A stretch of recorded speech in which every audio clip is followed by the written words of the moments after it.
伫咧这个月初9，司法院大法官特别举办2013年王光禄拍蜡事件的言辞辩论庭。今仔日原住民团体就伫司法院头前召开记者会，而且向司法院交出4份法定之友的意见书，要予大法官正做解说宪法的参考。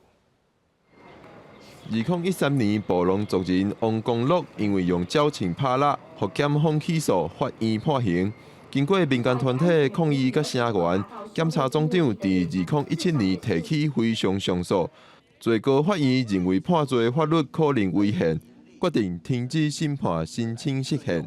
这个释宪案伫3月9号就要举行言辞辩论。今仔日有一寡原住民团体甲其他 NGO 伫司法院头前开记者会，分别向司法院提交4份法定之友意见书，望大法官做释宪的参考。现代国家出现之后，收夺了我们的土地，让我们失去对于传统领域的管理权利。国家所制定的这些法律，处处限制我们使用土地与自然资源，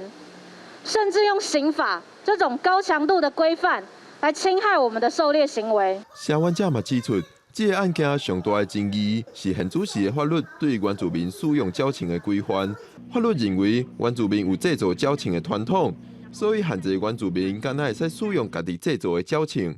不过实际上这是错误的观念，而且是真危险。过去在订定这个法规的人说，原住民的传统有猎枪，猎枪都是自己做的。但我们纵观历史，其实我们没有自己自制猎枪这样的文化传统。那我们认为做出适当的限制是可以的，但是你既然要原住民用自制的，并且没有办法保证安全的猎枪，社会团体强调。原住民族的拍蜡权是受宪法保障的基本权利，但是长久以来，因的拍蜡文化唔但被污名化，阁受到无适当的法律限制。即摆计共有4份法定之友意见书，收集真济珍贵的资料，希望会使帮助大法官理解，做出保障原住民族文化甲生存权利的解说。